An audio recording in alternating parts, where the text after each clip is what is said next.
Hey all, this is Dave, and today's big hairy idea is passive income. What is it and how do you get it? So I've been talking for the last couple of days about my new book, The Cash Machine, that I co-wrote with Hannah. It's all a novel on financial independence, and it's a love story. Why not? It's I actually love the book. I'm having so much fun with this book. But we're talking about yesterday how the concept of financial independence is when your passive income exceeds your cost of living. Passive income being income you do not work for. When that is higher than your cost of living, that covers your rent, and it covers your food, and it covers your kids' education and the braces and whatever else you need. When that is totally covered by passive income, you're financially independent. It means you can do whatever you want with your life. If you want to go spend a year traveling, you can go traveling as long as you don't go over that budget. If you want to be volunteering rather than working, you can do that. You want to be teaching or giving classes, whatever you want to be doing, you can do it because you've got passive income that exceeds your cost of living. So you don't have to worry that, well, if I don't go into this job that I hate today, then how am I going to pay my rent? How am I going to pay my mortgage? How am I going to put food on the table? You don't have to worry about that. It's all taken care of. So many people ask, well, where does this magical passive income come from? How can you just have unlimited money or all this money coming in passively? So one example of passive income that I think is very easy to understand, that I use a couple of times in the cash machine, is that of a stock dividend. So say you own stocks, and you own Apple stock. Every year I think Apple pays a dividend between like 1% and 2%. Every year, that additional money, above and beyond what the actual price of the stock is, the stock price might go up and down, but every year they're going to send you a little check or deposit into your account for this amount, 1% to 2% of the amount that you have there. And that is passive income. You do nothing for that. It takes no time on your part. It just shows up in your account with you doing nothing. Now, is that a good source of passive income? No, it's a horrible source of passive income because it pays you only 1% to 2%. So if you have a ton of Apple stock, you could probably be financially independent. But to get enough passive income from Apple stock, you would need millions of dollars worth of Apple stock, because even if you have $1 million worth, you might only get like passive income of $15,000 a year, and I can't live on $15,000 a year, at least, and keep our home and send my son to school and pay for his braces and do everything else. And I imagine most of you can't either. So that you'd need a ton of money to be doing that. But there are ways of making a lot better returns of passive income.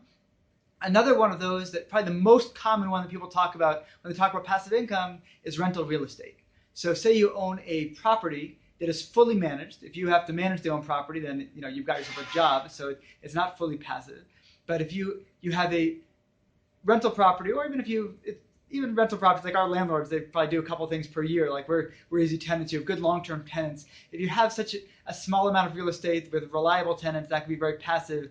You could have a large amount of real estate, but you've got a management company that's doing that, that's passive. And you own these properties, and every month rent checks just come into your account without you doing anything. That's a good source of passive income as well. There are plenty of other sources of passive income. Giving loans and getting back a return on that money, having a share, being a silent partner in a business where the business is just generating money, but it's not actually on your shoulders to be the one going out there and working the business every single day. That's another common source of passive income. So these are all different things that people invest in to generate passive income, and passive income is, again, so incredibly valuable because it means that you don't need to be trading your time for money. There are so many people who actually make good livings that if they were to get ill, for instance, or have maybe a family member who got ill and suddenly they needed to take off from work because they needed to be a caretaker and they weren't able to work anymore, they weren't able to work for 6 months, for a year. Some people can hold themselves out for that long, but 2 years, 3 years. Most people would really get into an incredibly stressful financial position if they couldn't go and work, whether some after 1 week, some after 1 month, some after 1 year, some after 10 years. But just about everybody, if they can't work any longer, is going to get that crisis of, I have too much month left of the month at the end of the money. I've got too many expenses and I don't have any income for it. I need to go back to work, because if I don't work, I lose my home. I don't have food. I don't have and not provide for my retirement. So many people these days are hitting age 60, 65, 70, and they don't have investments that can sustain them for the rest of their lives. People can live into their 90s these days. Quite a few do, and if they haven't built up these passive sources of income, then suddenly it's stressful. So you see all these people who are working well into their 70s, sometimes 80s, because they feel they need to, not because they want to any longer.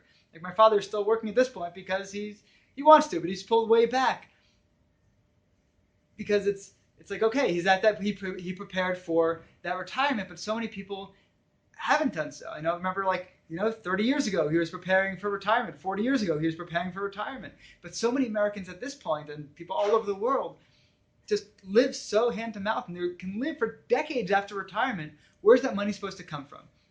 So passive income is really the ideal source of that. If you can have sources of income that don't require you to work for them, it takes a tremendous weight off your shoulders. And that, to me, is what really got me involved in this whole idea of pursuing financial independence and of saying, wow, this is such an important concept. I need to be learning about it. I need to be teaching about it, because I didn't know this. I didn't actually know what to do with my excess income when I had a business early on that was actually making a ton of money. I didn't know what to do with the excess money. I didn't have an investment plan. I didn't understand how money worked. I didn't understand investment opportunities.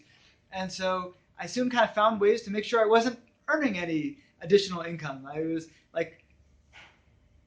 earning a lot of extra. It was stressful. I didn't know what to do with it. I soon tanked the business, wasn't earning extra income, and then had to struggle to get it back up to the point where it was just even paying our rent and even paying for our food. But had I known this early on, I think I would have had a much different orientation. I think I would have said, okay, passive income sources.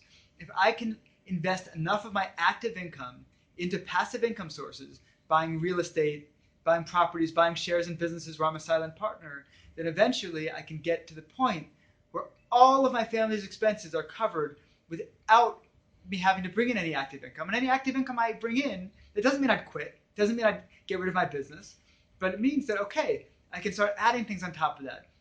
This amazing seminar I wanted to go to, this amazing trip I want to take my family on, those are things I can pile on top because I know my basic needs would already be covered.